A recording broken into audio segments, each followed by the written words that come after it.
Harry Potter fans have been bracing themselves for yet another reboot that absolutely no one asked for. And honestly, it's a little sad how the entertainment industry never seems to learn from history.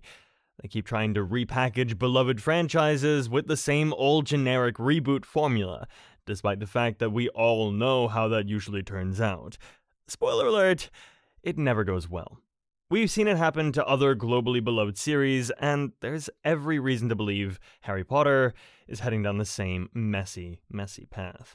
So, fans of the original movies are having a hard time accepting the recasting of some of the most iconic characters, not only in the Harry Potter world, but in the entirety of the entertainment industry. Alan Rickman's portrayal of Severus Snape goes beyond just good acting.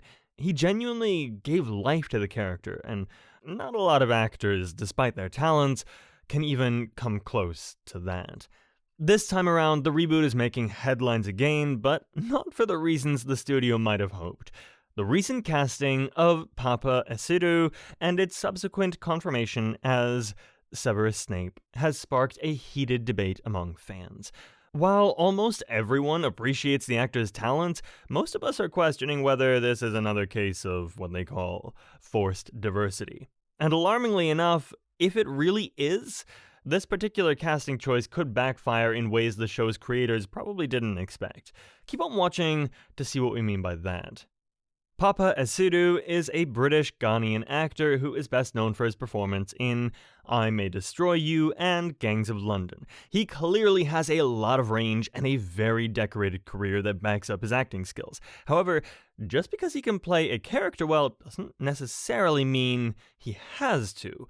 Papa Esidu has been in talks about playing Snape for the longest time and was just confirmed to actually play the iconic in the upcoming Harry Potter series. We all know the role was previously played by the late Alan Rickman, whose portrayal of the complex and morally ambiguous professor is widely regarded as one of the best performances in the history of fantasy films. So naturally, the shoes Esidu has to fill are very, very big. But to be clear here, the backlash against Esidu's casting is not about his acting skills. Alright, we all know he's a good actor. It's about the drastic departure from the original character's appearance. In J.K. Rowling's books, Severus Snape is explicitly described as having pale, deathly skin, a hooked nose, and greasy black hair. The thing is, these features of his aren't just like physical traits, they're literally a part of his personality. So, understandably, having a black actor play a character whose entire disposition is sickly white doesn't sit right with fans. But again, most fans don't have an issue with the race-blind casting in general. The real problem they're trying to highlight is the fact that changing an already well-established character without adjusting the story could feel like tokenism rather than genuine inclusivity. On Reddit and Twitter, discussions have been heated. The online discourse is not attacking the actor, or the actor's skin color in any way. It's more of a deeply rooted social issue that needs to be addressed before the show airs. It's the idea that the showmakers are strangely willing to completely ignore the fact that Snape was literally bullied for his appearance, the one we detailed before. Changing his race completely alters that dynamic to a detrimental degree.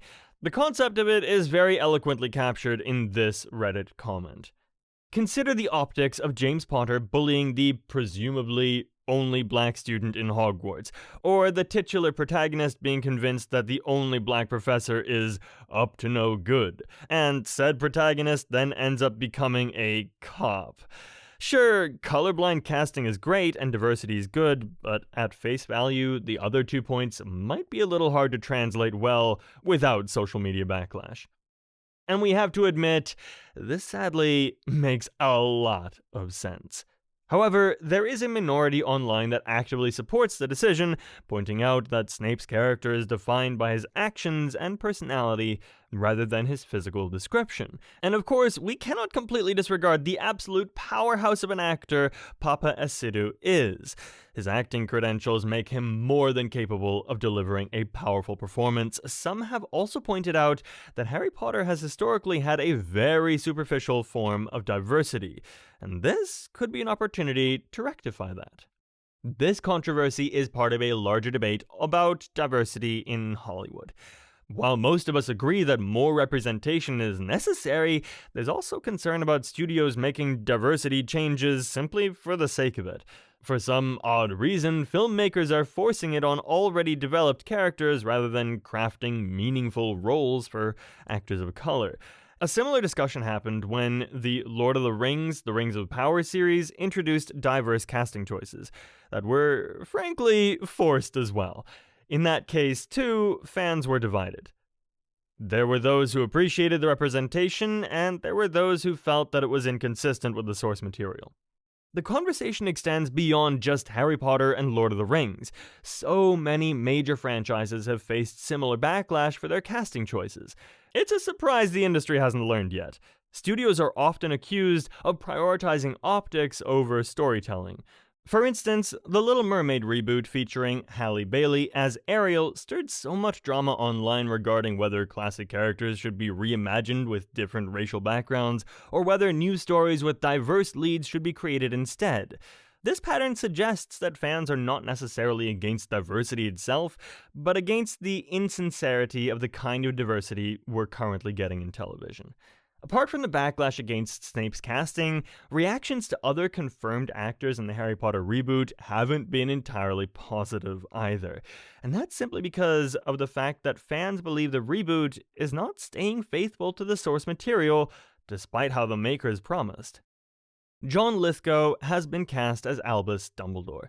We've talked about this in detail in a previous video. It's a decision that has left so many fans with a lot of mixed feelings, and frankly, some trauma as well.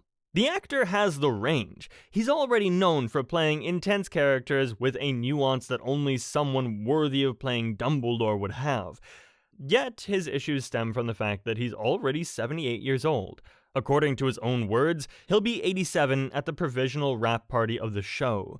So the question is, will he really be able to commit to a 7-season structure, given that each book gets its own season? It'll be interesting to see how this choice plays out for a character who balances intense duels with guiding a young protagonist. The reactions to Janet McTeer being in negotiations to portray Professor Minerva McGonagall have been surprisingly positive. While Maggie Smith's portrayal is undeniably legendary, McTeer is hardly someone we can overlook.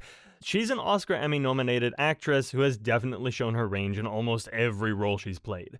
Her Academy Award-nominated performances in Tumbleweeds and Albert Nobbs proves that if she lands this particular role, she certainly won't be phoning it in.